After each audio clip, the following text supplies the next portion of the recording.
This lesson combines some things that we've seen earlier, but combining these particular things is so useful that you need to be aware of these combinations.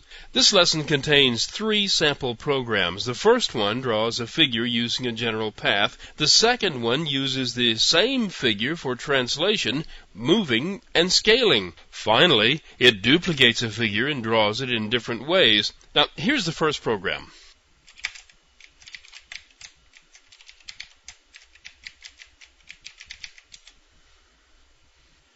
The paint method inserts an affine transform into the graphics 2D object and then uses the graphics 2D object fill method to fill the shape at the chosen location. This is the method that creates the general path shape. You should remember this shape as a table of numbers from another example earlier in this course. This one works exactly the same way, it's just that it's stored in a different place. The paint method is used to fill this figure. The result looks like this.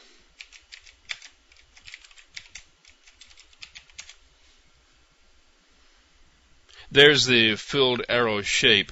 The affine transform that was stored inside the graphics object moved it out into the middle of the window. You could keep replacing the affine transform and drawing the same figure again in different places in the window. Let me show you.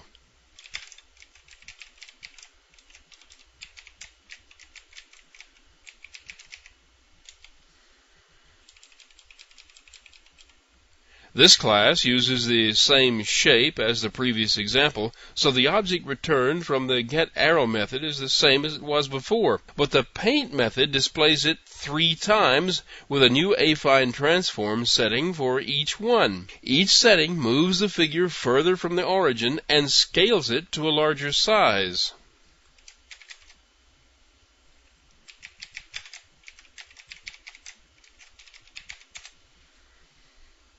Now, notice how the scaling works. The affine transform actually works on the figure after it's drawn, so not only is the figure itself enlarged, but so are the thicknesses of the lines that are used to draw it.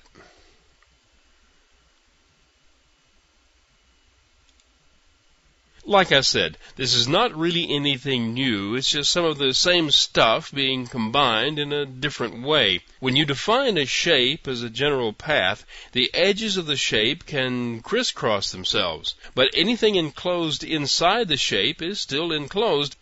You can think of yourself as looking at parts of the back of it if you want to, but if so, the back looks exactly like the front.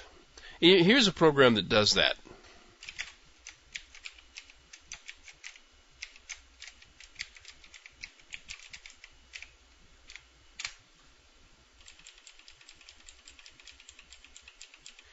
The general path object created in this program is a shape that has the lines defining its edges that crisscross back and forth across one another. At the end, the path is closed, so it does make a geometric shape, but the shape itself is not plain and open. The paint method draws the shape twice. It draws its outline in the top portion of the window and then fills the shape in the bottom part of the window. It looks like this.